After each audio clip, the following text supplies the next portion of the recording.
Hello, Pally. Today is May 13th, 2019. InFocus starts right now.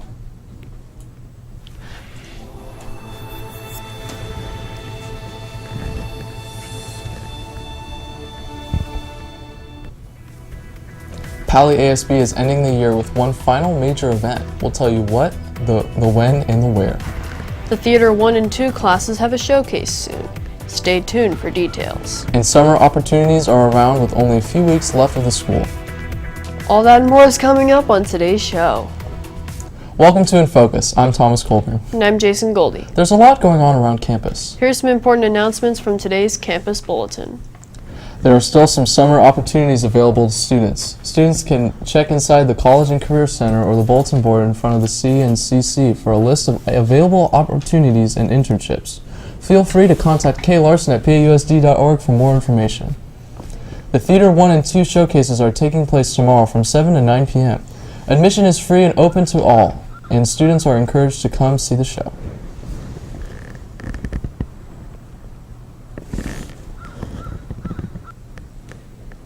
ASB has scheduled one final set of performances for each day of this week. Tomorrow, there will be performances from Camila Urteaga and Eric Scheffer. Field Day will also be this Friday. There will be music, slides, and games all around the quad. Due to this, there will be a special schedule with an extended lunch.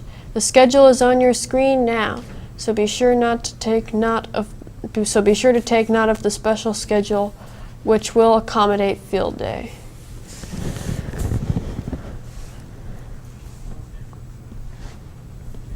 Pally's own Spanish teacher, Mr. Crowell, will hopefully continue his winning ways as he competes in the next round of the Jeopardy's Teacher Tournament. After emerging winning last week's episode, Palo Alto High School teacher Trevor Crowell will compete in the semifinals of the Jeopardy! Teacher Tournaments tonight. Last week, Crowell bet $100 in Final Jeopardy, but still won the game. After 2 rounds of answers and questions, he was well ahead of the other 2 contestants with $15,600. The other 2 had $1,000 and $12,400. Crowell has been a fan of Jeopardy all his life. He took an online test to qualify for the show and then auditioned last July in San Francisco. The show is taped on Stage 10 at Sony Picture Studios in Culver City in early April. Mr. Crowell isn't allowed to say if he won until after the show airs. The episode airs locally tonight on Channel 7 at 7 o'clock, so tune in to see how he does. Moving on now from what's going on around campus to what's happening in the world and locally today. Let's take a look at what's topping today's headlines in today's News Minute. The Coast Guard rescued 2 men and 3 dogs in Mississippi. Rapidly rising river flooding stranded the men and the dogs in a car early Sunday. The Coast Guard sent a rescue chopper to help, but bad weather forced a delay. When the crew arrived a couple of hours later, they were able to hoist the 2 men and the animals to safety. They were then transported in a stable condition to a nearby hospital. The crew, even with heavy rain, low visibility, and lightning, were able to make the rescue. The moon is slimming down and possibly shaking. NASA reports the moon has lost 150 feet over the last several hundred million years because its interior is cooling. As the moon shrinks, its crust wrinkles and breaks. According to NASA, the resulting thrust faults produce moonquakes. They note that some of the quakes reached around 5 on the Richter scale. A man accused of a deadly machete attack on 2 Appalachian Trail hikers is making his first court appearance. Jordan was arrested for attacking a man and a woman early Saturday morning. Authorities say the man used his cell phone to call for help before he died. His companion was also attacked and walked 6 miles, injured and bleeding, before getting help from some hikers on the trail. Jordan also allegedly threatened hikers in North Carolina and Tennessee. Police say Jordan surrendered after they found him near the trail. Officials say the woman is expected to survive. Now let's shift gear from news of today to news of the past. And our very own resident historian has been learning more about the Mexican-American War. Tell us all about it, Derek. Thanks, Thomas. Today in 1846, the U.S. Congress overwhelmingly voted in favor of President James K. Polk's request to declare war on Mexico in a dispute over Texas. Under the threat of war, the United States had refrained from annexing Texas after the latter won independence from Mexico in 1836.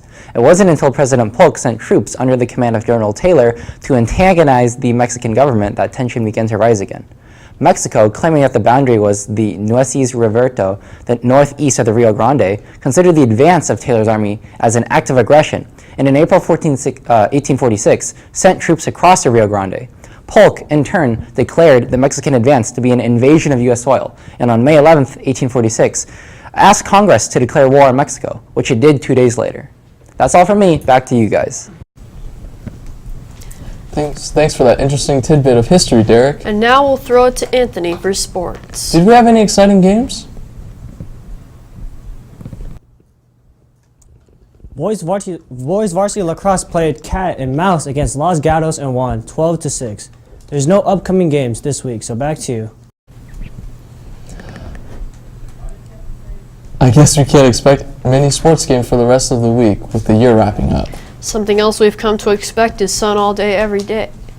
But surprisingly, that may change this week. Let's find out what the clouds have in store for us today. As we check in today in Palo Alto, we have around 67 degrees. We had a high of 71, a low of 52. Winds at about 10 miles an hour today, so it was pretty windy. As we check out Tuesday, it's pretty cloudy tomorrow. We got a high of 69, a low of 56. Be cloudy through most of the day. And as we check on Wednesday, we're expecting a lot of rain, usually around in the morning or late afternoon.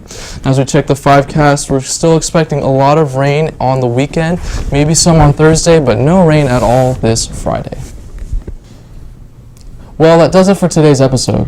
Be sure to visit our website to check out old episodes, check the bulletin, or to send us an email. Until next time, have a great day, Pally.